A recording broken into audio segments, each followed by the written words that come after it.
I could now feel the effects of the medication taking over my body. It was becoming more difficult to focus on Kim Lee's words. I could see he had just a few pages left, so I struggled to stay alert and follow along. His words continued.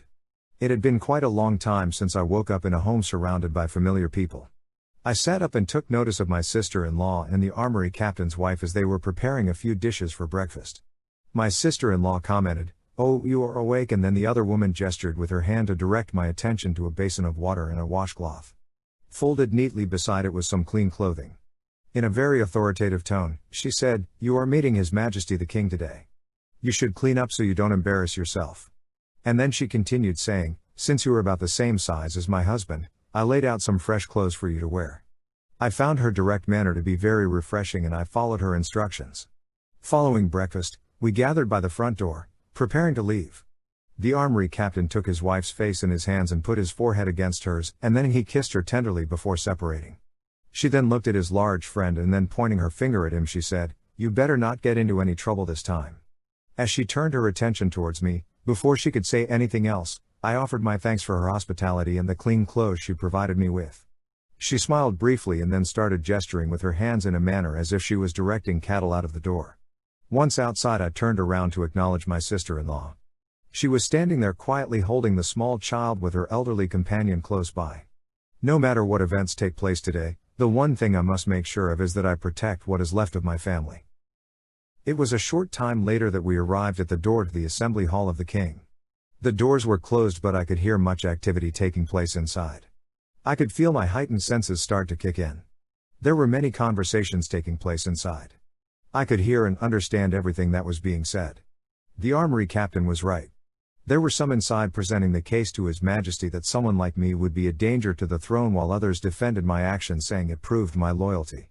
Each trying to convince the other they were right.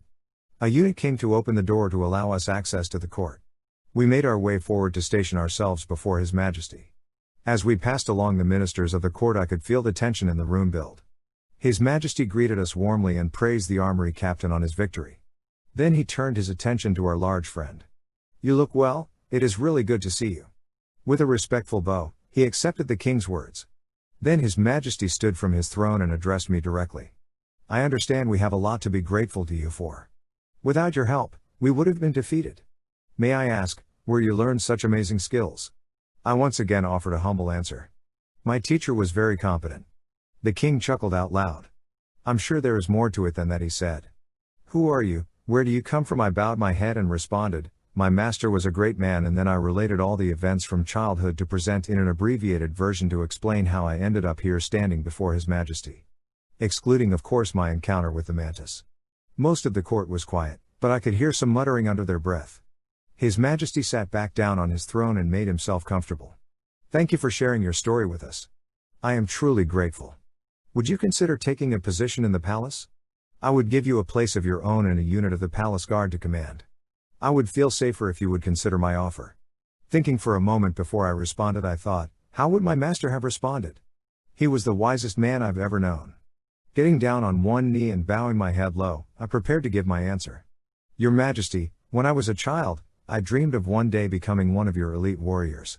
But my master taught me an important skill set and emphasized how important it was to be able to produce such high-quality weapons. He told me this is the best way for me to serve you. So if it would please your Majesty, may I instead rebuild my village and teach my nephew the skills of my master, and if you have men to offer, give me men loyal to you and your subjects willing to learn these skills. In my heart, I believe this is the best way to serve you and your people." The room became uncomfortably quiet. The king sat speechless as the two men accompanying me looked at me in total disbelief. I did not follow their advice. The king stood from his throne and asked me to stand back up. "I have never heard such wisdom. I offered you a position of power and stature and you were willing to trade it for a simple life in order to serve me better. How could I not accept your offer?" Then he appointed one of the ministers of the court to oversee that the will of the king took place.